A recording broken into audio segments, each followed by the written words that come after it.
Exercise 2 में लिखा हुआ है, make the following sentences negative, right both the short and the full forms, put the short forms with in bracket. इसका मतलब है कि एक्सरसाइज में जो भी सेंटेंस दिया हुआ है आपको उसको निगेटिव में चेंज करना है। और जब आप निगेटिव में चेंज करेंगे, फॉर एग्जाम्पल इज नॉट लगाएंगे, तो आपको इज नॉट तो लिखना ही है, साथ साथ इसका शॉर्ट फॉर्म इजंट भी लिखना है, जो कि ब्रैकेट में होना चाहिए। तो हम लोग एक्सरसाइज 2 की ओर बढ़ते हैं। एक्सरसाइज 2 का पहला क्वेश्चन है, ही इज रेडी। निगेटिव में चेंज करने के लिए नियम एक ही है कि आपको हेल्पिंग वर्ब में नॉट लगा देना है, बस। तो ही इज रेडी में हेल्पिंग वर्ब इज है, और इज के साथ जब नॉट लगाएंगे तो इजंट हो जाएगा। ठीक है, तो ही इज नॉट, इसको शॉर्ट फॉर्म में इजंट लिखेंगे, रेडी। क्वेश्चन नंबर 2 है, दे वेंट टू पटना। अब प्रॉब्लम यहाँ से शुरू होता है कि सर क्वेश्चन नंबर 1 में तो हेल्पिंग वर्ब इज था, तो इज के साथ नॉट लगा दिए। क्वेश्चन नंबर 2 में हेल्पिंग वर्ब तो है ही नहीं, तो नॉट लगाएंगे किसमें?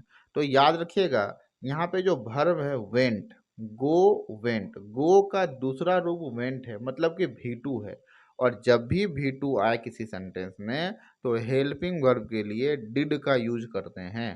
तो वेंट जो कि V2 है, हेल्पिंग वर्ब डिड मिल गया है, और निगेटिव करने के लिए नॉट लगाते हैं तो डिड नॉट हो जाएगा, और शॉर्ट फॉर्म डिडंट होता है।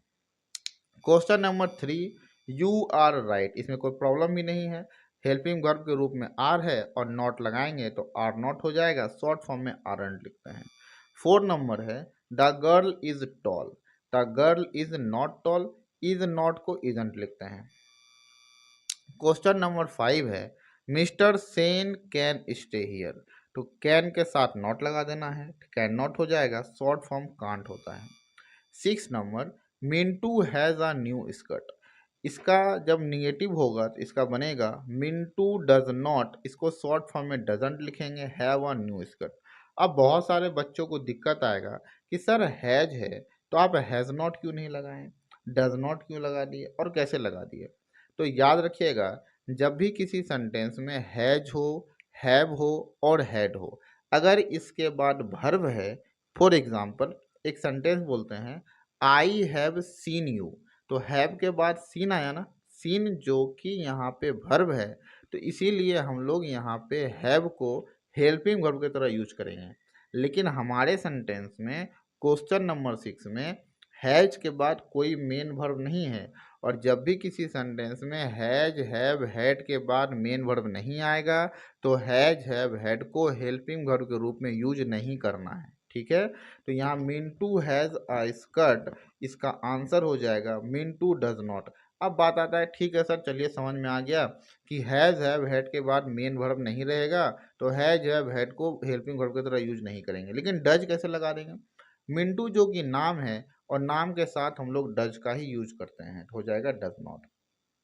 7 नंबर है, आई एम लेट टूडे। तो यहाँ हेल्पिंग वर्ब एम है, तो एम के साथ नॉट लगा देना है। एमेंट लिखाता नहीं है तो सीधा आई एम नॉट लिखते हैं। क्वेश्चन नंबर 8 है, वी कैन रीड इंग्लिश। तो कैन यहाँ पे हेल्पिंग वर्ब है, इसके साथ नॉट लगा देंगे तो कैन नॉट हो जाएगा, शॉर्ट फॉर्म कांट हो जाएगा। 9 नंबर है, she must do it now. Must जो कि हेल्पिंग वर्ब है, इसके साथ नॉट लगाएंगे तो मसंट हो जाएगा। 10 नंबर है, it was dark in the room. Was जो कि हेल्पिंग वर्ब है, वाज के साथ नॉट लगाएंगे तो वाजंट हो जाएगा, it was not wasn't dark in the room.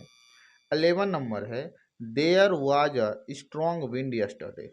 Was जो कि हेल्पिंग वर्ब है, नॉट लगाएंगे तो वाजंट हो जाएगा। 12 नंबर है, we had a nice time. Had जो कि यहाँ पे हेल्पिंग वर्ब नहीं है, याद रखेंगे, तुरंत बताए हैं, हैज हैव हैड आता है, उसके बाद हेल्पिंग वर्ब तभी यूज करेंगे जब हैज हैव हैड के बाद कोई वर्ब होगा।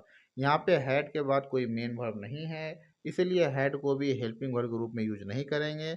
हैड यहाँ पे V2 है, उसके लिए डिड का यूज करेंगे, तो डिड के साथ नॉट लगाएंगे तो डिडंट हो जाएगा, और जब भी डिड लगाएंगे उसके बाद हमेशा V1 लिखेंगे, तो हैड का V1 हैव होता है। 13 नंबर है, the class began at 10 o'clock. Began जो है वो बिगिन का सेकेंड रूप है, और V2 के लिए डिड का यूज करते हैं तो डिड नॉट का हो जाएगा, और डिड नॉट को शॉर्ट फॉर्म में डिडंट लिखते हैं, इसके बाद हमेशा वर्ब का पहला रूप लिखना होता है तो बिगिन हो जाएगा। 14 नंबर है Manju saw a thief yesterday. Saw जो कि V2 है, V2 के लिए हेल्पिंग वर्ब डिड का यूज करते हैं तो यहाँ पे डिड नॉट हो जाएगा, और डिड नॉट के बाद हमेशा वर्ब का पहला रूप लिखते हैं तो सॉ का पहला रूप सी हो जाएगा। 15 नंबर है the examination was very difficult. तो the examination was not, was जो कि हेल्पिंग वर्ब है इसके साथ नॉट लगा देना है तो वाज नॉट और शॉर्ट फॉर्म वाजंट हो जाएगा।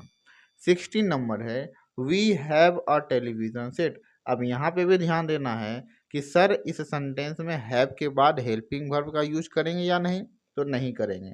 हैव के बाद मेन वर्ब नहीं है तो हैव को भी हेल्पिंग वर्ब की तरह यूज नहीं कर सकते हैं, तो डू या डच का यूज करेंगे। वी के साथ डू का भी यूज होता है तो हो जाएगा वी डू नॉट, और शॉर्टकट में डोंट होता है। 17 नंबर है योर फ्रेंड हैज़ अराइव्ड। अब यहाँ ध्यान देने वाली बात है, यहाँ पे हैज के बाद हेल्पिंग वर्ब का यूज करेंगे हैज को या नहीं, तो करेंगे, क्योंकि हैज के बाद मेन वर्ब है, और जब भी हैज हैव हैड के बाद मेन वर्ब हो तो हैज हैव हैड को हेल्पिंग वर्ब की तरह यूज करना है, तो यहाँ पे हैज़ नॉट हैजेंट हो जाएगा।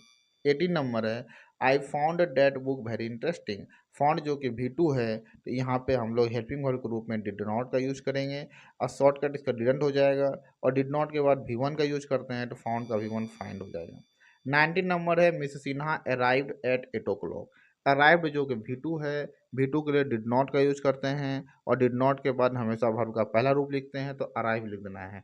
टाइप राइटर स्पेलिंग यहाँ प्रिंट कर, अच्छा यहाँ लिखा है ए, ठीक है, अराइव लिखा हुआ है। 20 नंबर है सोहन स्पेंड सिज मनी वाइजली। तो यहाँ पे स्पेंड में एस लगा हुआ है जो कि V5 है, और V5 के लिए हम लोग हेल्पिंग वर्ब डज का यूज करते हैं तो डज नॉट, शॉर्टकट में डजंट हो जाएगा। मिलते हैं हम लोग जल्दी अगले वीडियो में।